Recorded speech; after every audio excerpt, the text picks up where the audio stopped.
की हाल छै यौ मिथिलावासी। देखियो यह छियै राजा सलहेशक फुलवारी आ एहि फुलवारी में देखियो श्रद्धालुक जे छै से एहिठाम कतेक भीड़ लागल छै।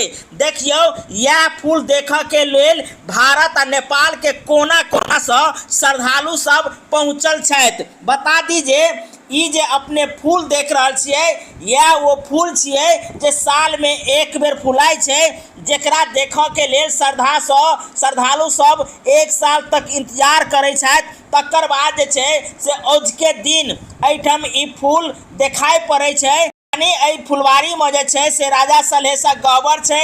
ओतहिए बता दी जे मालिन बहिन के सेहो गह्वर छै, जतऽ कि ई अपने सब फूल देख रहल छियै। एहि फूलक संबंध जे छै से मालिन बहिन से छै, जतऽ कि मालिनक जे प्रेम जे छै से राजा सलहेशक संग रहलैया।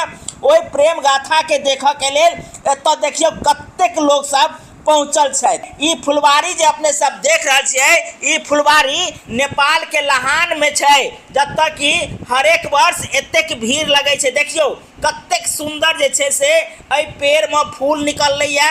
यह पेड़ के फूल देखऽ के लेल लोग सबके इच्छा रहे छनि। आ देखियो ओहि फूल देखऽ के लेल राजा सलहेश के प्रेम के गाथा के देखऽ के लेल कतेक श्रद्धालु सब पहुँचल छथि। तो अहाँ सब गेल छी कि नहीं से कमेंट कऽ के बताएब। जो अपने सब एहि फूल के दर्शन केने हैब तो निक निक कमेंट करब। बता दी जे राजा सलहेश के नेपाल आ भारत के लोग सब खूब मानै छथि। खूब श्रद्धालु सब पहुँच कऽ जे छै से हुनकर दर्शन कऽ हुनका से आशीर्वाद लै छथि।